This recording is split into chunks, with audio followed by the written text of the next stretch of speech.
My name is Barbara Lowe Fisher, and this is a vaccine commentary brought to you by the National Vaccine Information Center. The new type A H1N1 influenza is an unusual combination of human, bird, and pig viruses. Nobody seems to know exactly how this new virus was created or why it suddenly emerged in Mexico near a pig farm in mid-April. It looks like few choices will be allowed. There are now calls by U.S. health officials to give American children the first doses of experimental swine flu vaccines in the school setting.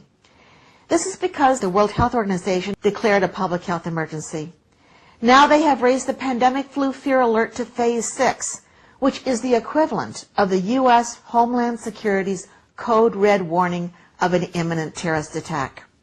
Doctors at the CDC, who followed the lead of the World Health Organization, have done the same and are exercising unprecedented power that Congress handed over to them after September 11, 2001.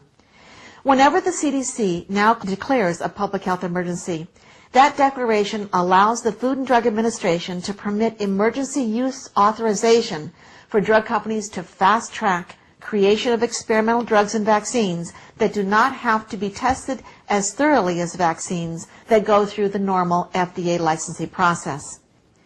In some states, like Massachusetts, public health doctors have persuaded legislators to pass pandemic influenza legislation that will allow state officials to enter homes and businesses without the consent of occupants, to investigate and quarantine individuals without their consent, to require licensed health care providers to give citizens vaccines, and to ban the free assembly of citizens in the state.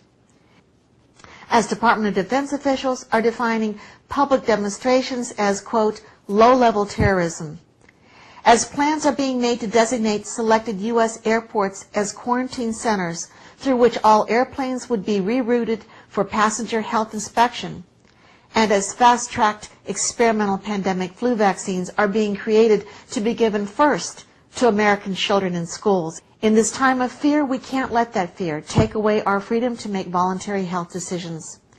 The human right to informed consent to medical risk-taking gives citizens the power to make sure that the cure is not more dangerous than the disease. Thank you.